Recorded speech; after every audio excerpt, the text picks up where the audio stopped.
So it's been just 4 days since the general election ended over here in the UK, and I've had time to reflect, and I think I've been able to work out where exactly Labour went wrong and what lost them the election and allowed Boris to win the biggest Tory landslide since 1987 during the Thatcher years. And I think I can nail it down to 3 salient points, 3 issues that lost Labour the election. Maybe it's kind of reductionist, but I think these are the 3 major points that really are the death knell of the current left in the UK, and that is Brexit, immigration, and the economy. So I'll go through all 3 of these major issues and pinpoint exactly where Labour went wrong on them. So let's start off with the big one that Labour supporters and politicians have been going on and on about that lost them the election. This is the issue that they think was the reason why Labour lost. In particular, you will find the more Remainer, Londonish elites in the Labour Party say this, and that was Brexit. Basically, it was Corbyn's attempt at neutrality, not really having any position on Brexit,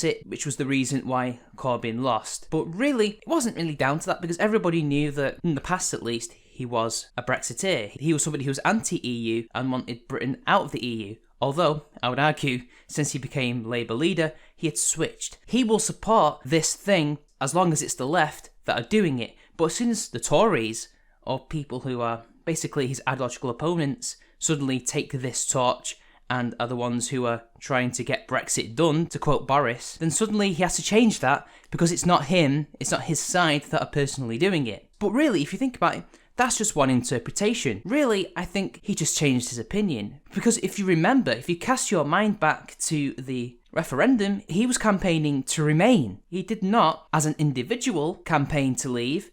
Instead, he campaigned to remain because, let's be fair, most of the Labour Party are in favour of remain. Very few of them are actually Brexiteers and Eurosceptics. So you could be arguing, well, he's just going along party lines. Except he was the leader in 2016. So he's the one who sets the party line. He's the one who tells the whip to go around and get everybody else to stand in line. So really, he probably just betrayed his principles for power. Or maybe he just wanted to be the person who would bring Brexit, but he couldn't, so he decided, rather than let the Tories do it, he will do it further down the line. It's up to interpretation. Unfortunately though, this didn't reflect well in the next election, nor did it reflect well in this previous election gone past, because eventually this Remain stance transformed into some kind of neutrality stance, where Corbyn didn't really pick a line, he just allowed individual Labour MPs to decide for themselves whether or not they were going to be pro-Remain or pro-Brexit. But meanwhile, also in Parliament, making damn sure that Boris couldn't do anything to get his Brexit deal through, to basically pass anything. If you recall, a lot of the issues that stemmed up to the last delay was Parliament, which included Labour as the biggest party of opposition, the Lib Dems, possibly even the SNP and others, railroading the government because they lost their majority due to a former Tory MP defecting. They did everything they could to stop Brexit from happening, and nobody forgot this. The working classes in particular. By the way, it is a myth to say that the 48% were dead on for Remain. Well, it turns out most of that 48% just wanted it to get done, and they could see the dirty tactics that were being by the Parliament against the government, and, well, they didn't like it, did they? So they acted, and in the next election, you see this landslide. That is why Labour lost. They, at first, betrayed the working class, who are overwhelmingly in favour of Brexit, by campaigning for Remain, then cowardly decided to become neutral all of a sudden, and then, at the same time, stop the government from getting Brexit done, consorting with the anti-democratic Liberal Democrats in trying to stop Brexit from happening. What they should have done was just do what they said they were going to do in their manifesto, which was to respect the vote. But they didn't, and that was considered a betrayal by their working class core support. This was enough for them to lose countless safe seats in this last election. But of course, it wasn't the only issue. It's the issue of the day, but it won't be an issue further down the road in the future. It's the next 2, immigration and the economy, that ultimately destroyed them, I think. So let's talk about immigration. Labour, traditionally, since Blair, have been the party of immigration. They have been pro-immigration. They basically have been an open borders party for many, many years now. As you can see, mass immigration hasn't done an awful lot of good for the UK.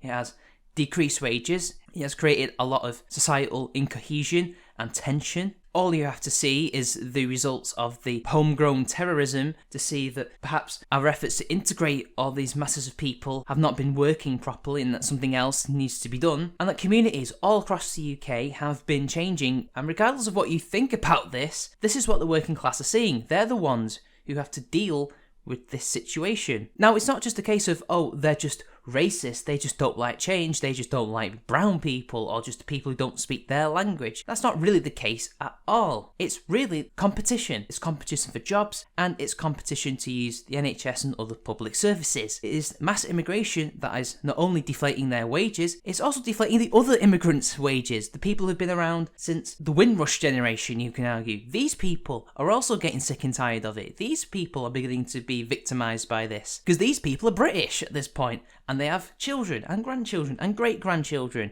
and these people are beginning to feel the effects. Public services and the welfare state simply cannot handle the influx of hundreds of thousands of people a year. And communities can't handle the influx, because not only is it a drain on the council's resources, and resources, as we know, are scarce, but it's affecting community relations. And it's the middle classes and the upper classes who don't have to deal with this, because they live in areas that are largely untouched. The immigrants aren't allotted these areas, and these people consider it great. They only see the positive side of things, the cosmopolitan side of things, where you get new food, new types of media and things like that. Oh, it's brilliant. But they don't experience the downsides of such things, and thus, when they see the working class trying to tell them, look, there's also negatives happening here, we're not against it entirely, we just don't like mass immigration, we need this to be controlled, because it's having effects on the economy and our lives. Oh no, instead they're demonised as being racist. Case in point, something that has come up again recently is the Gordon Brown incident. He was out campaigning, and this old woman went up to him and talked to him about immigration and how the Labour open doors policy of Blair and himself was changing her community, and not for the better. He had accidentally left his mic on because this was also a press event, a public event, and he called her racist and bigoted. That basically was one of the death knells for working class support for Labour. And it's because of this backlash from the working class core support that has created a split in the Labour Party, because these people just get demonised as just being racists, and they need to be educated on how mass immigration is good for them by the Remainer middle class elites that comprise of the Labour Party leadership. This demonisation has pushed them towards Boris and the Conservative Party, who have done very well to basically turn themselves into friends of the working man. And it's not like the working class want to be Tory supporters. It's not like they think that their interests overall are best served with the Tory party. It's not like they dislike other people from other countries. I think most of them don't mind other people. People forget that it's the working class who have friends who are of different races and religions. People forget that because it's the middle class people who live in mostly white areas. They don't actually live in the cosmopolitan utopia. It's the working classes that live in these culturally heterogeneous areas. They're the ones who see not just the positives, but also the negatives. And it's this nuanced view that they're trying to tell people, but the middle class, the elites, are ignoring them and are trying to quash this and only try and show us the highlights, the good things, when there's an awful lot of bad, and it could possibly be that mass immigration brings more bad than good. But they don't want us to know about that. And that is another reason why the Labour Party lost, because Corbyn would simply have continued this, because he is an open borders Marxist type. He's not a nationalist, he's an internationalist. And now, onto the economy. I am not an economist at all, so take my words with a grain of salt. But when I was reading the Labour manifesto, when I was reading the Tory manifesto, I got a distinct impression here. The Tories were being quite sensible economically, as they usually tend to be. Corbyn's manifesto was insane. What Labour wanted to spend in order to bring their nationalisation, their social programmes, their green agenda, because they wanted to use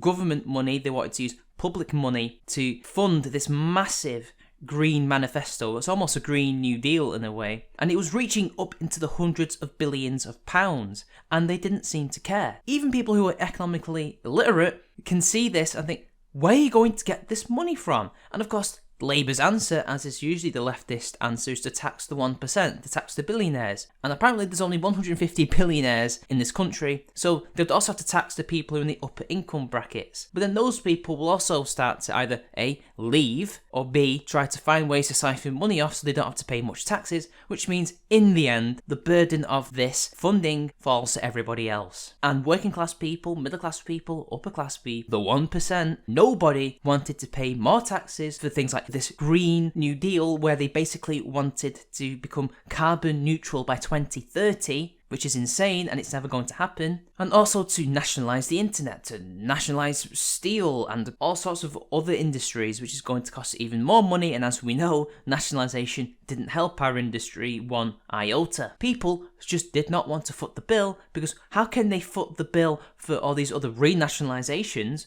and new nationalisations, but also fund the NHS and the welfare state? How exactly are these things, which are already under big strain at the moment, how are they going to be able to fund that and all this new stuff? It just wasn't going to happen. It's the economy, stupid. And another thing is, this would simply impact their cost of living. The cost of living will rise, their taxes will rise, they won't have much money to spend on other goods and services, which will basically tank our economy. We would basically end up becoming the new Venezuela. Because if Corbyn and the Labour Party couldn't tax us enough, then surely the only thing they can do next is to print money. And that creates inflation. Don't take my word for it, but this is third reason why they lost the election. The economy. People took one look at that manifesto and thought, no way, impossible. I'm not paying for that, it's not going to happen, it's wishful thinking, it's lunacy. Because don't get me wrong, the idea of having the NHS and welfare is a good idea in theory, but in practice, you need to make a lot of sacrifices. And that means the mass immigration that Corbyn wants, and what the Labour Party wants,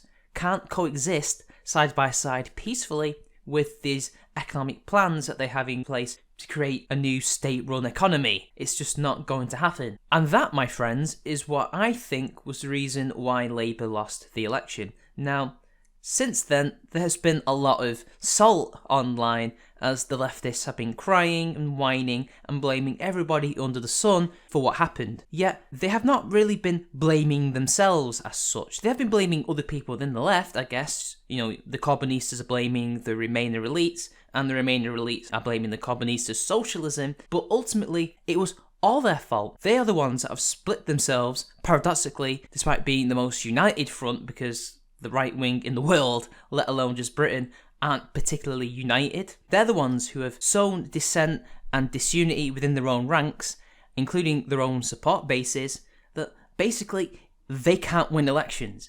They can't even do anything that can help achieve their goals anymore because they're in such disarray, because they're actually not as united as we think they are, even though they are far more united than right-wingers. And this has resulted in us seeing the true monster behind the facade, because as Corbyn always preached, the Labour Party will bring a kinder, gentler politics for the many, not the few.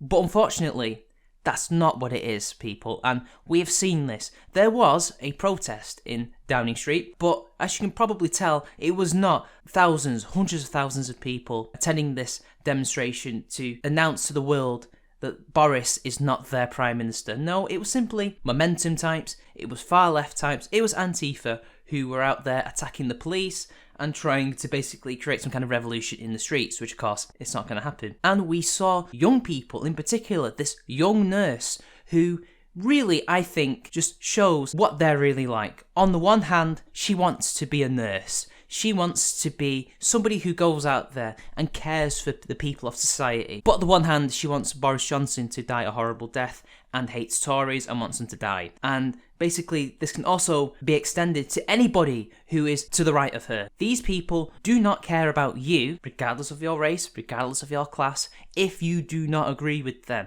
because you are the enemy. Because this is, unfortunately, a totalitarian ideology. These people are basically Marxists, communists at this point, and this is what they tend to believe. And we have seen the ugly monster. We have seen what they truly are behind the facade of kindness and gentleness. We have seen what they truly are, and they are no better than what they project onto all of us. And one more thing, they have finally, believe it or not, destroyed the term Tory, because now everybody is a Tory for those who they think cost them the election. Because if you didn't vote for Labour, you're just a Tory. Even though I myself did not vote for the Tories, I voted for nobody in this election. I spoilt my ballot. I went up, I was going to write some at Whitty. Instead, I scribbled in anger because I knew I was not going to beat Rebecca Wrong Daly, who is now in the running to be the next Labour leader. I was called a Tory, not to my face, because they couldn't dare do that to me anyway, by my own sister. She called me a Tory and blamed me for this result, even though I didn't vote for them. I've never voted for the Tories, and even if I had done, it wouldn't have done anything anyway. Labour still would have lost. Rebecca Wrong Daly would still have been in control of this constituency that I live in. So really, what was I going to do? What was most people in these Labour areas that did not fall to the Tories or to any other party for that matter, what were they going to do? Nothing. Tory is now just another insult. It is another word that they use to attack anybody they don't like. Even Dennis Skinner recently was called a dirty Tory because he's anti-EU.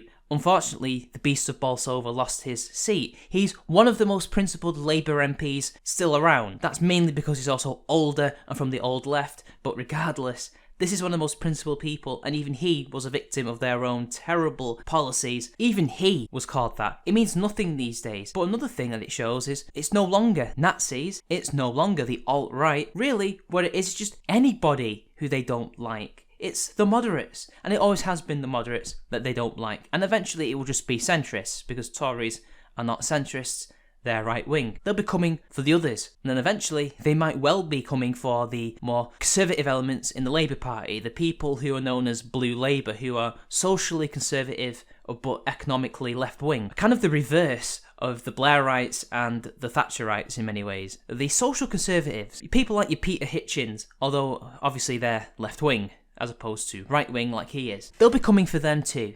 And eventually, I guess they hope that everybody will just be a Marxist, right? Well, good luck with that, guys, because you're not going to win any other election anytime soon. These elections are the Tories to lose. And the fact that Boris won it, not even at a canter, he just walked into 10 Downing Street without breaking a sweat, shows really just how weak you are and how little you actually have for the people of Britain. And you have nobody to blame but yourselves. And the thing is, I could be one of those people who will tell you what you need to do to write this course, but no, I don't want you to write this course. Why should I? Because you've ruined this country for the past couple of decades now with your hold on the institutions such as the universities, high schools, primary schools, culture. It's time that you relinquish this. It's about time that you're finally kicked to the curb and left to your own devices, and perhaps more saner voices can take control of these things, because under your leadership, civilization is basically collapsing. So good luck trying to flounder and figure out what you're going to do next. And I will simply point and laugh at your attempts to do so. See you later, guys.